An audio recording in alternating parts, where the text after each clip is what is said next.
Everybody sing that shit.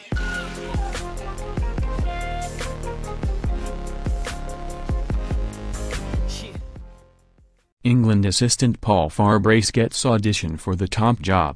Paul Farbrace will be given a chance to show why he should be England's next coach when he takes over from Trevor Bayliss for the summer's 2020 leg.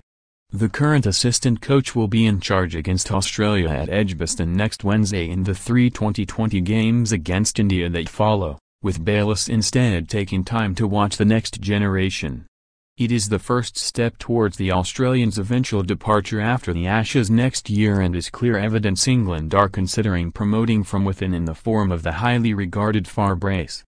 Bayliss, who has been much more successful with England in white ball cricket than red, set the hair running on the end of his reign when he confirmed after the Ashes that he would not be looking to renew his contract in 2019.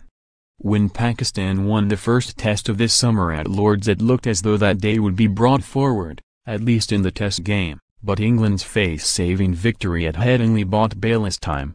Bayliss has always been relaxed about his future and said in New Zealand earlier this year that he would be happy to give up the 2020 reins and nominated Farbrace as his favoured successor. Now Farbrace has the perfect opportunity to prove the pedigree that has seen him turn down several offers during his spell as assistant to both Peter Moores and Bayliss, notably a highly lucrative approach from Bangladesh. The former Kent and Middlesex keeper was put in temporary charge after Moores was sacked in 2015 until Bayliss arrived and helped launch the one-day revolution with a no-fear approach and victory against New Zealand. England are widely expected to go back next year to the dual coaching system that did not work for them when it was shared by Andy Flower and Ashley Giles when Bayliss hands over the reins for good. And this means Farbrace, a personable and energetic character who has formed an impressive double act with Bayliss, is very much in the frame for at least the white ball role.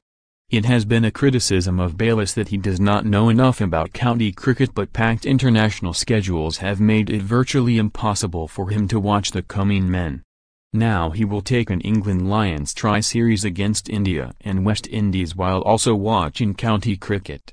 Clearly Bayliss will remain in charge of the 50-over side until next year's World Cup, and his last match in charge for now will see England attempt to clinch the first 5-0 one-day whitewash against his countrymen.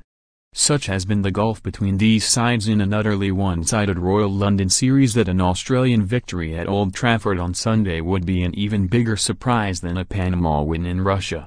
Roy, Bairstow, Hales, Root, Morgan, Captain, Butler, Keeper, Moeen, Willie, Plunkett, Rashid, Wood. Australia may have begun to rebuild their battered reputation, but in truth they have had nothing to shout or sledge about and appear a world away from being able to defend their World Cup crown here next year. England in contrast must wish that 50-over tournaments started now, because their Scottish blip has been followed by the most powerful and brutal demonstrations yet of why they are World Cup favourites. And England will attempt to put the seal on the series knowing they have now thrashed the defending World Cup champions home and away in the space of 6 months, both times without their talisman in Ben Stokes. Nothing sums up the disparity more than an England opening partnership between Johnny Bairstow and Jason Roy that, in 16 innings, has already, with 600-run stands, surpassed any pair in their one-day history.